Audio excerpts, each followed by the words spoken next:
সমাজে আগে কিন্তু অত শিক্ষিত মানুষ ছিল না। শিক্ষিত ছিল দাদু?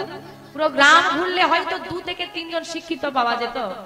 এখন গ্রাম ঘুরলে বাড়িতে বাড়িতে যদি 5 জন সদস্য থাকে 5 জনই শিক্ষিত, কিন্তু পুরো গ্রাম ঘুরলে একজন ভক্ত পাওয়া যায়, একজন সৎ মানুষ পাওয়া যায় না।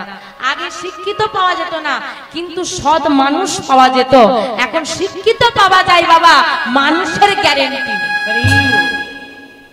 এইখানে যারা আমরা বসে আছি, আজকে সমাজে স্মার্টফোন এসেছে, সবাই খুব ব্যস্ত, তাই তো বাবা? এখনকার যারা শিক্ষিত হয়েছে, যারা এখনো স্টুডেন্ট লাইফে আছে বা যারা পেরিয়ে গেছে, জিজ্ঞেস করবেন দেখি, ওই যে 25শে ডিসেম্বর পালন করে না? সবাই পালন করে ঘটা করে। যারা 25শে ডিসেম্বর পালন করছে, যীশু খ্রিস্টের জন্মদিন, তাদেরকে জিজ্ঞেস করে দেখো তো, হ্যাঁ গো আমরা তো সনাতন ধর্মের মানুষ, কি তাই তো? আমাদের সনাতন ধর্মের ভগবান কলিযুগে গৌরহরি, তার জন্মদিনটা একটু বল দেখি।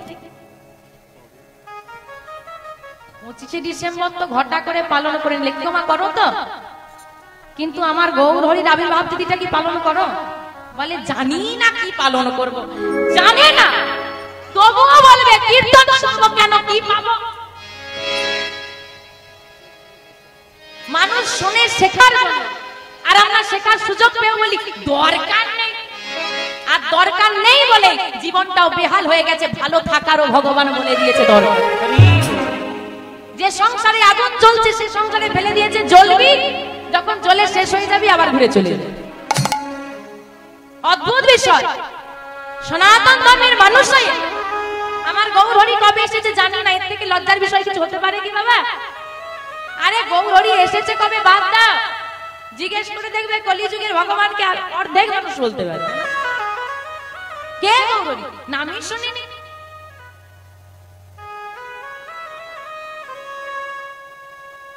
হরি বল হরি বল, এই তো আমাদের দশা। বলছে কি বীর, আচ্ছা গৌরহরি কোন জেলায় এসেছিল? নদিয়া জেলায়। আর নিতাই আসছে কোন জেলায়?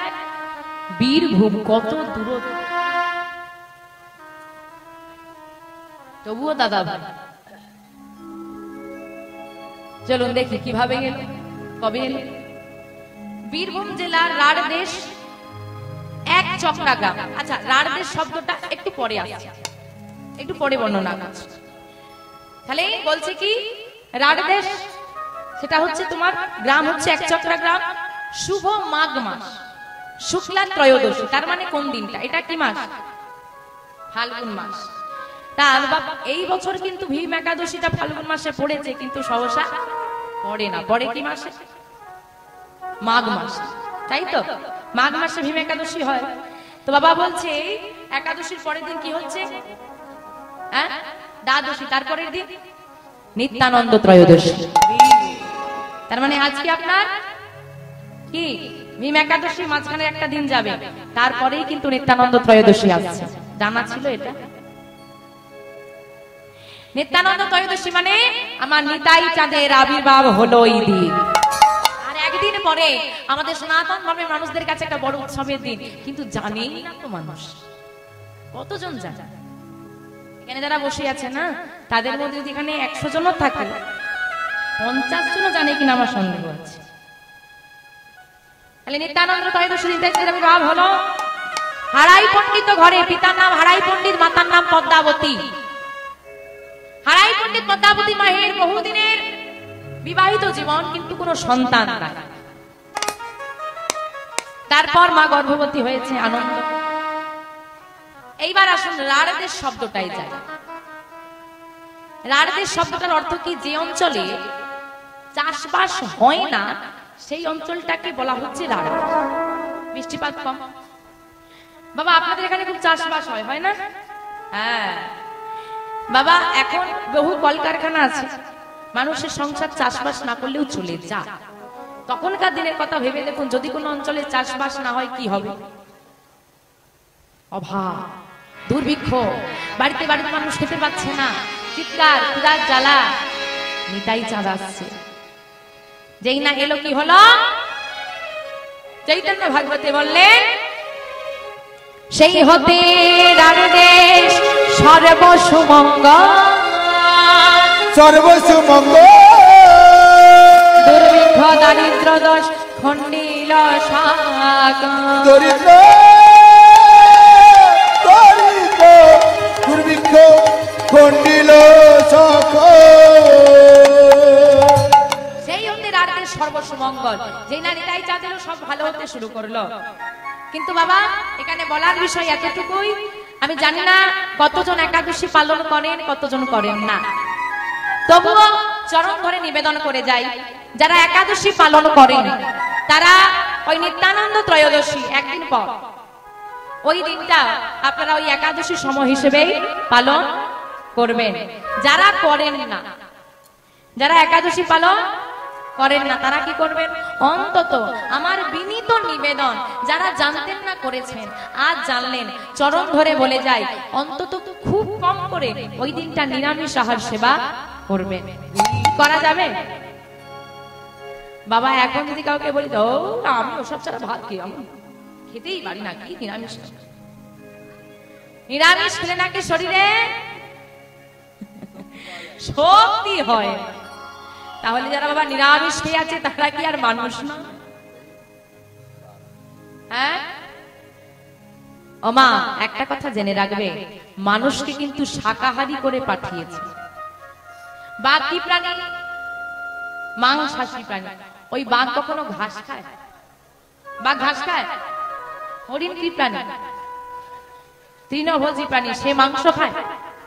খায় না। মানুষ কি প্রাণী? মানুষ কি প্রাণী গো? সর্বভোগী। কিন্তু আসলে তো সর্বভোগী আমরা বানিয়েছি, কিন্তু সিস্টেমটা কি?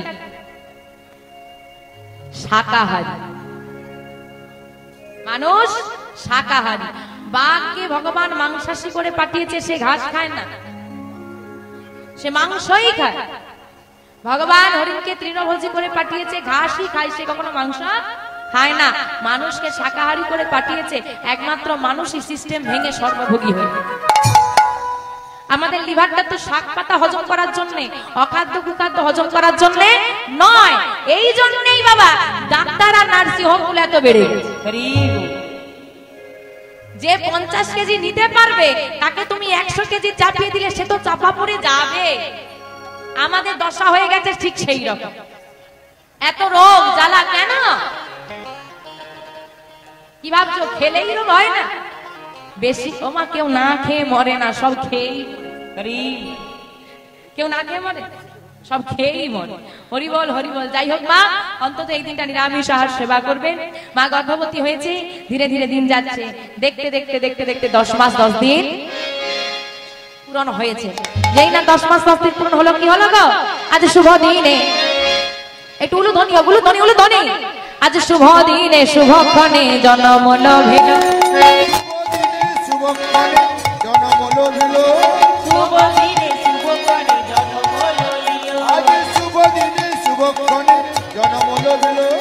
মায়াবতী মায়ের কোলে সন্তান আসিল, মায়াবতী মায়ের কোলে সন্তান আসিল, মায়াবতী মায়ের কোলে সন্তান আসিল, মায়াবতী মায়ের কোলে সন্তান আসিল। দাদা আনন্দ আর ধরে না, আনন্দ আর ধরে না, ঘরে ঘরে উলুধ্বনি আনন্দ আর ধরে না, ঘরে ঘরে শঙ্খ ধ্বনি আনন্দ আর ধরে না, ওই না ঘরে ঘরে হরি ধ্বনি তাই গৌর হরি হরি হরি বল। ঘরে ঘরে হরি ধ্বনি আনন্দ ধরে না, বাবা নিতাই চাঁদের আবির্ভাব হলো। এইবার পদ্মাবতী মায়ের কোল জুড়ে ছেলে এসেছে। এখন ছেলে হয়েছে মানে একটু বেশি আনন্দ, বেশি আনন্দ। প্রথম সন্তান, তারপর পুত্র সন্তান। ও মা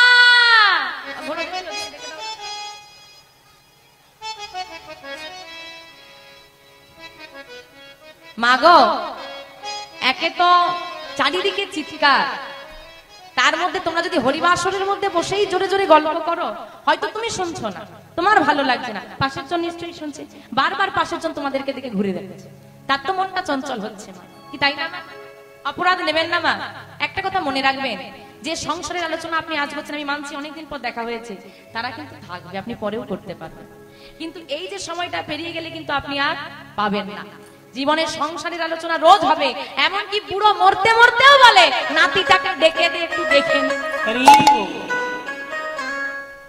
শেষ বয়সেও বলবে, কিন্তু শেষ বয়সে মুখে হরিনাম আসবে না। অনেক কষ্ট করে হরিবাসরে এসে বসেছ, চাইলে তুমি বাড়িতে বসেও কিন্তু আনন্দ করতে পারতে, কিন্তু এই আনন্দটা সেই আনন্দের সঙ্গে মিলত না। তাই চরণ ধরে নিবেদন বাবা।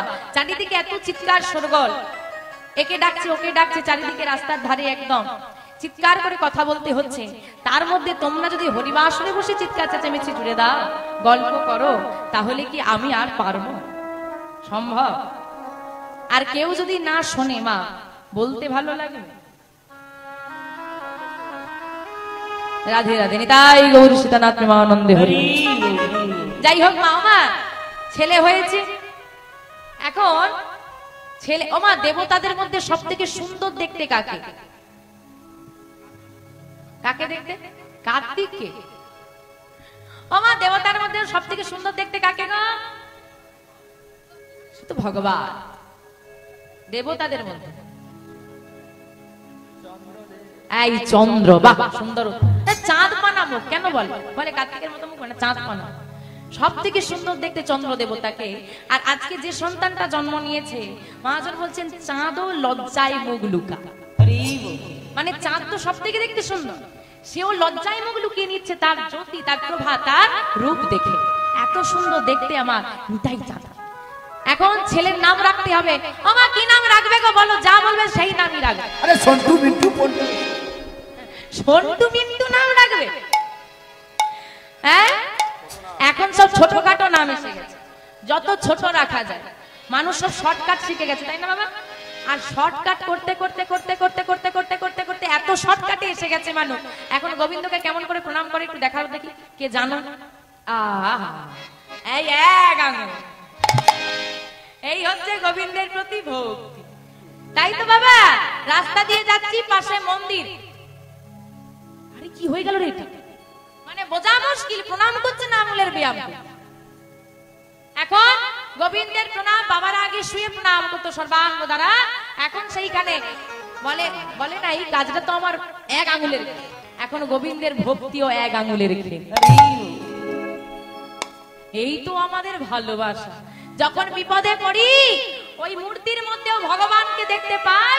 আর যখন বিপদ ফুরিয়ে যায়, ওটা তো সামান্য শিলা মাত্র, ওটা কি আবার সাহায্য করতে পারে না? যখন বিপদে পড়ি, কত চোখের জল দিয়েছি গোবিন্দকে সাহায্য করো, আর বিপদ ফুরিয়ে গেলে শুকনো নতুন দানা খাবি তো খা, না হলে রই। এইভাবে কি আর তার কৃপা পাওয়া যায়? এই মানসিকতা নিয়ে কি আর ভক্ত হওয়া যায়? আজকে ছেলেটার নাম রাখা হবে, দেখবেন বাবা, যখন আমাদের আদরের সন্তান জন্ম নেয়, আমরা তখন তার নাম রাখি দামি গ্রহরত্নের নাম। মানিক, হীরা, মানিক, সোনা, রতন নাম রাখি না? কেন না? রতন আমার যেমন মূল্যবান, আমার সন্তানও আমার কাছে সেই রকম মূল্যবান। কিন্তু আজকে হারাই পণ্ডিত পদ্মাবতী মায়ের মনে এত আনন্দ হয়েছে যে এই গ্রহরত্নের নামে আর নাম নয়, এই গ্রহরত্নের ধন সম্পত্তির যিনি পরিচালক, তার নামে নামকরণ করা হয়েছে। কি নাম? গ্রহরত্নের পরিচালক কে করে? ধন সম্পত্তির পরিচালক কে করে?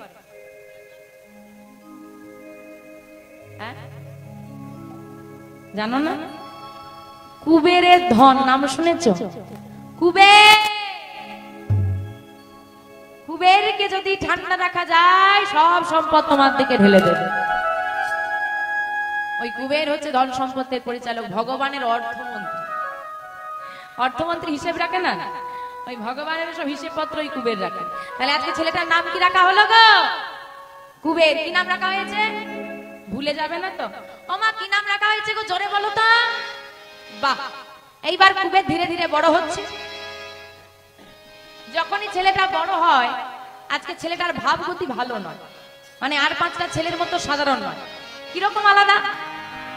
কোথাও টুকটুকি বাজিয়ে যদি কেউ খেলা দেখায়, সেখানে বাচ্চারা যাবে, কিন্তু ওই কুবের সেখানে না গিয়ে যদি কোথাও হরি